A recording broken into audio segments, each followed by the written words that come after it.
up, y'all? This is Ty. I am here to review episode 6, season 4 of Insecure.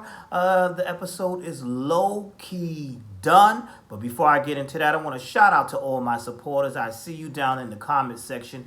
Thank you for what you did for my last video on the Tyler Perry Oval review. I appreciate that. Thank you, thank you, thank you. Now, come on, show some love to my Insecure reviews as well. So here we go. Let's get right into it. This episode is titled Low Key Done.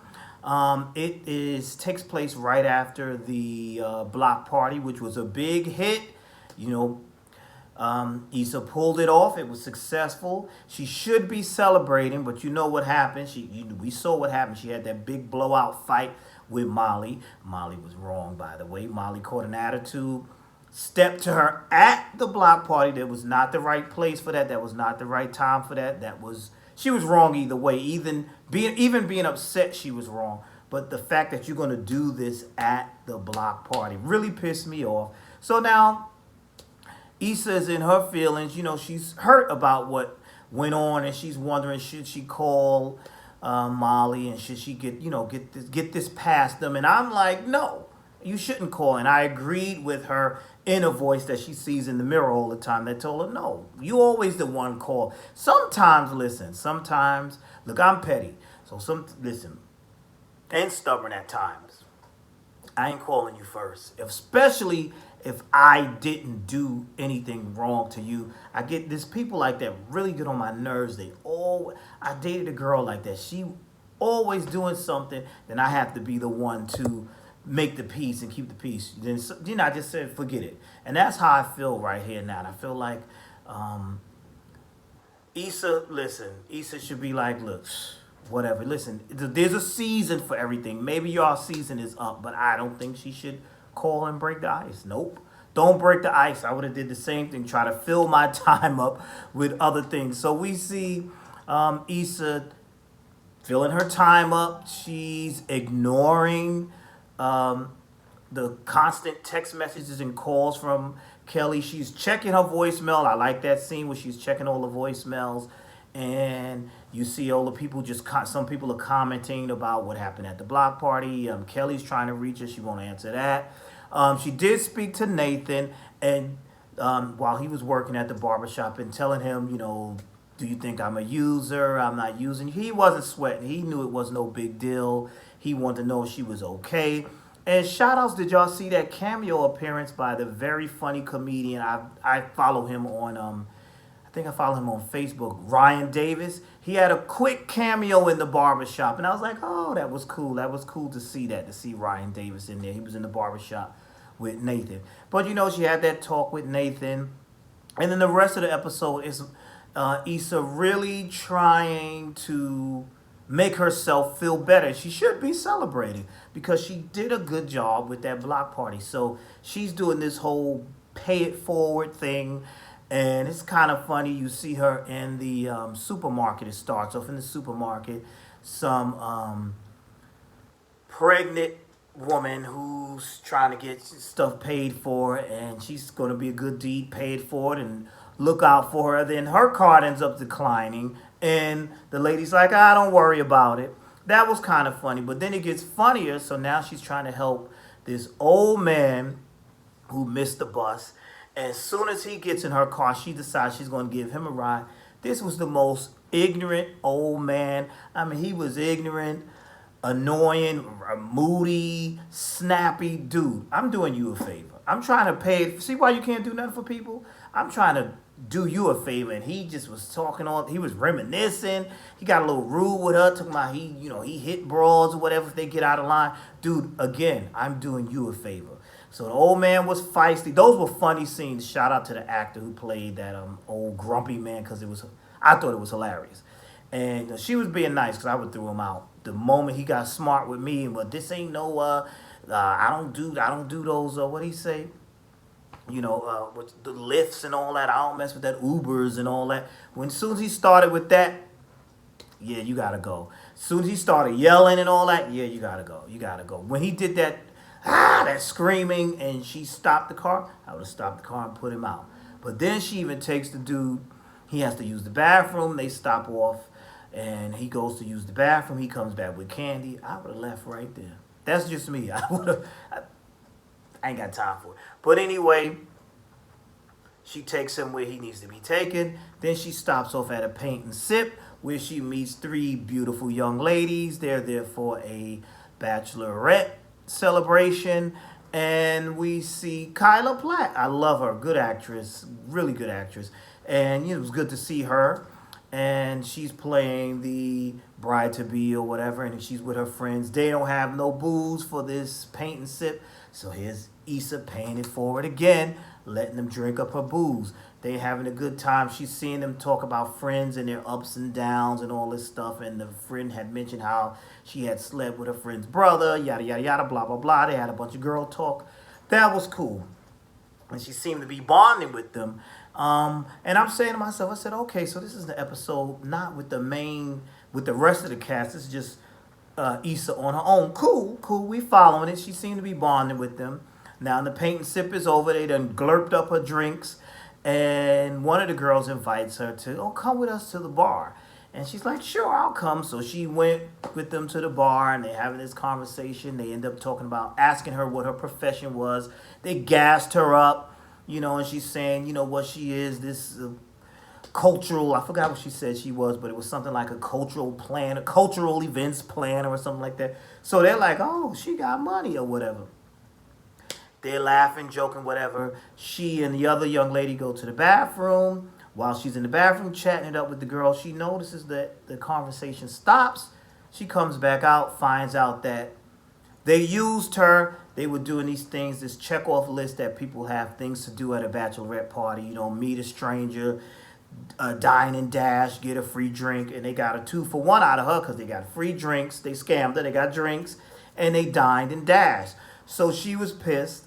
And she's went looking for them. That was hilarious, a very hilarious scene when she did find them and she took the artwork and bashed the girl upside the head, but it was all a dream. That was all a daydream. That didn't really happen. So I was like, it was still funny though. That's what I like about this show. They always make me laugh, but I'm like, dang, I wish that really happened, but that's not Issa's character. That's not who she is. So she's still moping around. Then she goes to go see Mama, because when things ain't right, you can always go to your mama and, talk to Mama. And she goes to her mother's house, and that's played by the wonderful, what's her name? Wendy Raquel Robinson, something like that. Y'all know who I'm talking about from The Game and from the Steve Harvey Show. She excellent actress as well. Very funny lady. Very pretty lady. Okay. All right. Yeah. Okay. Tyrese. We ain't that ain't what we here for. All right. So anyway, she goes to her mother's house, and the mother senses, she's asking her all these questions about, why you didn't invite me to the party and all this stuff, knowing she wasn't going to go. And that was a good scene because then she could tell something was wrong with her daughter, because Mama always knows something's wrong with her daughter. And she just gives her this hug, and you could just see and then they just had this wonderful conversation about life and how you viewed me, and do you think that, she, just a real good mother and daughter bonding, whatever. So she appeared to be feeling better, and her mother was telling you some things are for a season or whatever, because she's really, really just not feeling this situation between her and Molly. So then she has a conversation with Kelly. Kelly's telling her, listen, y'all need to talk. Y'all need to work it out. I'm like, I hate that. Listen, let me be mad. It just happened. Let me be mad. Let me blow the steam off. Let me try to clear my head. Listen, Issa did try. She tried. She tried to clear her head. She tried to do this pay it forward stuff. That didn't really work. So she went to her mother to have that conversation, whatever. But I still say I don't think she needs to be calling this girl back. She don't need to. Molly should be calling her, because Molly was totally wrong. So now, she's, having this self-reflection thing or whatever. And then she realizes, she starts deciding to check her messages, and she's seen all these comments about the block party, and she's like starting to feel herself again, and like, yeah, I did do a good thing. And you know what?